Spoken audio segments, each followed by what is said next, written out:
Aparte la red, tiene patas de cangrejo. Aquí tenía especial representaria, com dèiem, el dia dels Premis de Sant Jordi i celebrem moltes coses. Celebrem la lectura, celebrem l'escriptura, també celebrem la creativitat, i que celebrem la cultura, que sempre ens ha d'acompanyar i a més és una d'aquelles coses que sempre hem de lluitar tots per la lectura i heu d'aprendre, heu de tenir curiositat i moltes ganes de saber. Molt bé. Avui hi ha dos concursos, ja ho sabem. Hi ha el concurs de contes, hi ha el concurs literari, infantil i juvenil. En el concurs de punts de llibre, aquest any han participat alumnes de l'institut. Sempre fem un any escola i un any institut. Aquest any ha tocat a l'institut.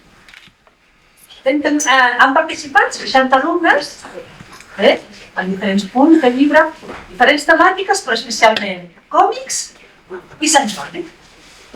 I ara ja tot seguit, si volem, cridarem a la persona, al punt finalista i al punt que ha guanyat. El concurs dels llibres llibre i el grup de plantar-me. Tenim com a finalista a la Núria Mainau, de primer d'ESO.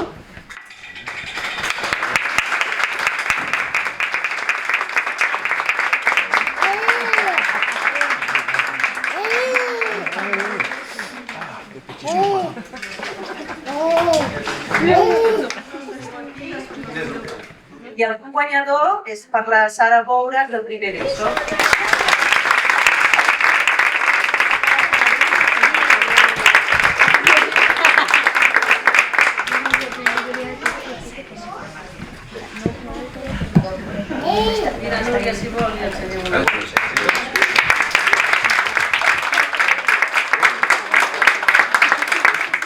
Pel que fa al Institut Literari Infantil i Juvenil, és un curs que està patrocinat pel Servei de Biblioteques de la Diputació de Girona.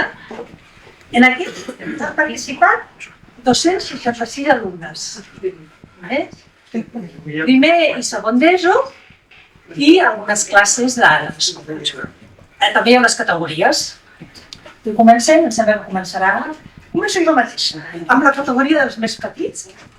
Un dels finalistes es titula Aniversari a l'aigua d'Eloi Moreno i Fàtima Dramet.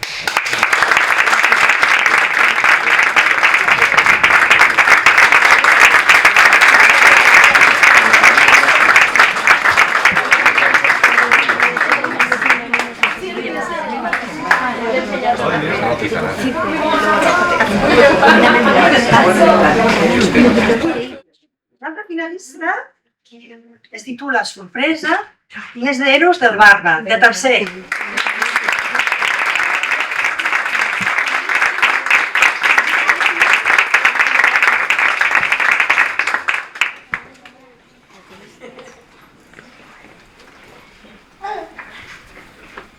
El relat guanyador es titula L'aniversari més divertit del món, Serrat.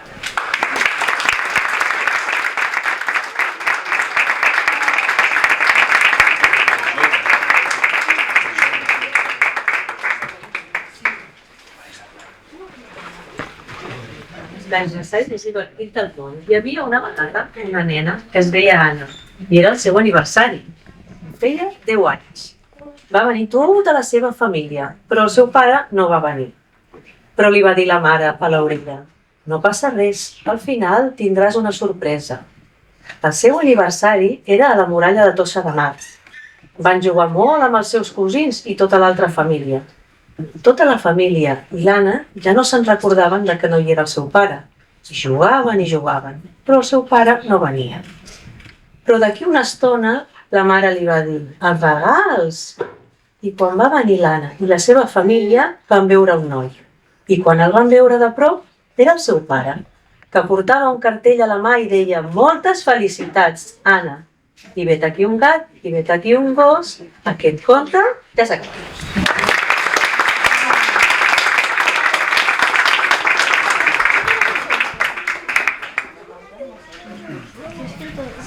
Disculpa. Bueno, seguim amb la categoria 2, que són els alumnes que hi han participat, són alumnes de quart i cinquè a l'escola, i el finalista, dels finalistes, és conte d'aniversari de Miqui Pomar.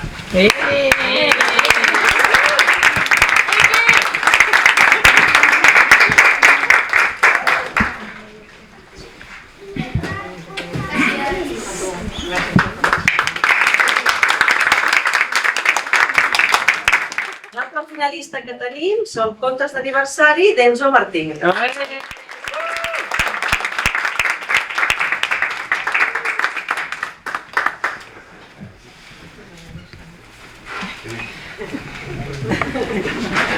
Finalment, el relat guanyador de la categoria 2 és contes d'aniversari de l'Ariadna Calpe.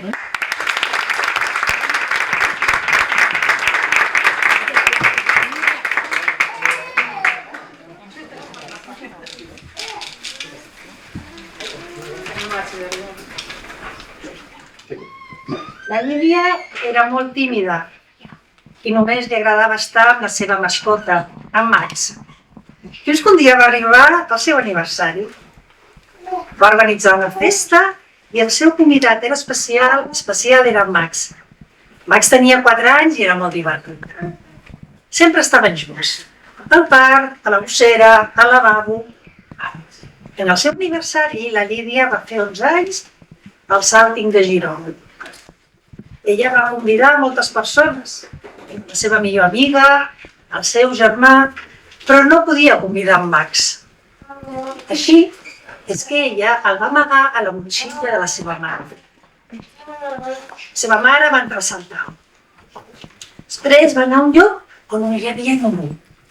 Va obrir la motxilla i el gos va sortir corrents cap al menjar.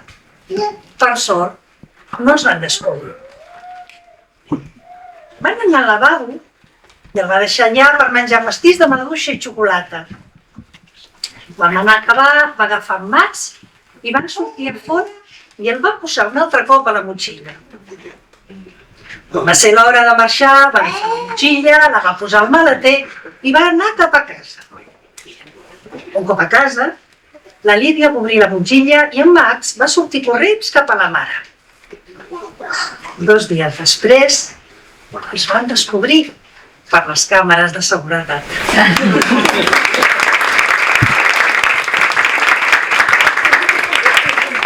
Finalista és el relat de l'aniversari d'en Pau de la Emily i Micael.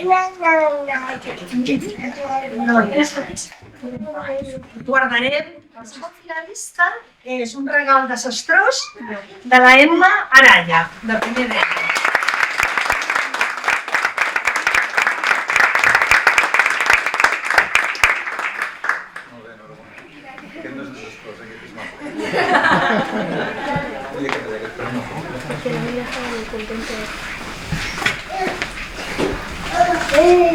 I el relat guanyador de la categoria és l'aniversari que mai vaig oblidar de Benja Schiappapiedra, de Sapontes.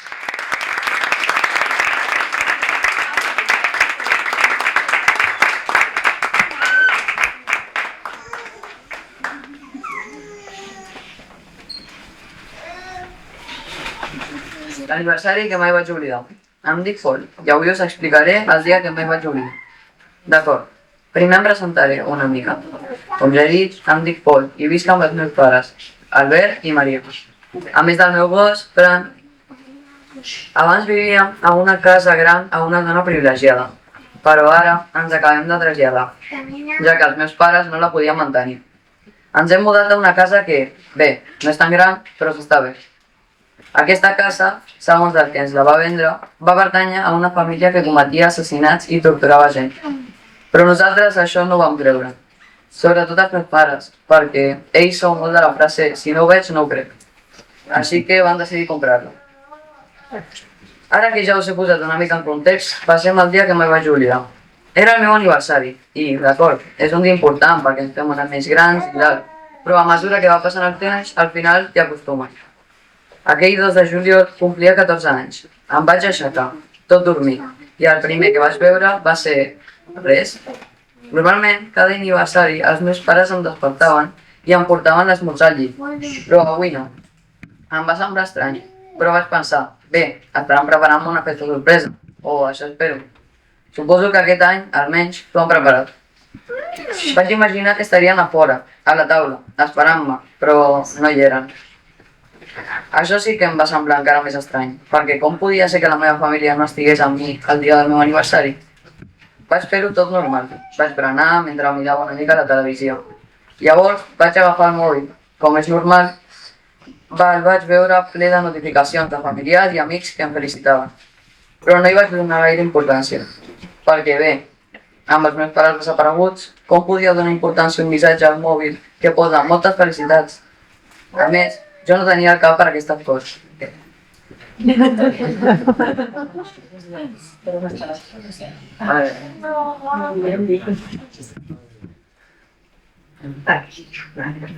Llavors el meu cap estava pensant moltes possibilitats, com ara s'hagin perdut per la ciutat, que hagin anat a una altra dimensió. No, això no té sentit, vaig pensar després, però en aquell moment de preocupació no podia descartar res. Poc després em va acudir el més normal que podia haver passat, que els meus pares haguessin anat a comprar els meus regals i se'ls hagués quedat pel trànsit de la ciutat. Llavors vaig deixar-hi trucar-los. Així que vaig entrar a WhatsApp i els vaig trucar, també a la mare, ring, ring. Va sonar a prop del passadís i em va estranyar. Però per mantenir la calma em vaig dir, d'acord, s'hauran emportat el meu pare. Tot seguit vaig trucar al pare i ring, ring, una altra vegada. Aquí sí que em vaig posar dels nervis, ja que por que no s'haguessin emportat un mòbil, però els dos, això sí que era estrany. Vaig decidir anar a buscar els seus telèfons, a veure on estaven i si hi havia alguna cosa que em servís. Vaig veure que tots dos estaven al costat de la paret del passadís, al terra, i això em va preocupar perquè què et portaria a posar el mòbil allà? Quan se'm van acabar les possibilitats em vaig quedar molt preocupat, ja que no tinc cap informació d'on estan. En aquell moment vaig pensar que la meva última i única opció era anar a dormir, perquè em temia que era l'única cosa que podia fer. Tot just eren les 2 del migdia, però potser quan estigués tot apagat i en silenci recordaria alguna cosa que em servís o això pensava. Així que vaig apagar tots els llums i ho vaig posar tot en silenci. I enmig del silenci, de cop i volta vaig sentir fill, estem aquí! Vaig pensar que era només el meu cap donant-me falses esperances, però què em quedava? Vaig seguir aquelles veus i em vaig adonar que estaven a la mateixa paret on havia trobat els mòbils. A mesura que m'hi apropava, les escoltava més atentament. Quan vaig acostar l'orella, els meus dubtes es van aclarir. Eren els meus pares. No vaig tenir temps de pensar per què estaven allà. Vaig recordar que el pare guardava les eines al garatge i vaig anar de seguida. Vaig agafar el martell i vaig començar a posar aquella paret i em vaig trobar una mena d'habitació completament quadrada. Aquesta estava completament negra per la humitat. Tenia unes cadenes a les parets. Aquestes, òbviament, estaven oxidades i també hi havia trossos de vidre i de ferro al terra. Es veu que el venedor sí que ens deia la veritat i aquella cambra era on torturaven la gent. De seguida vaig treure els meus pares d'allà i tot i que no vaig saber mai com van entrar-hi m'era igual. Per fi vam celebrar el meu aniversari. Vam tapar la paret i ens vam traslladar a una caseta a la vora del mar i no vam tornar a parlar mai d'aquest succés.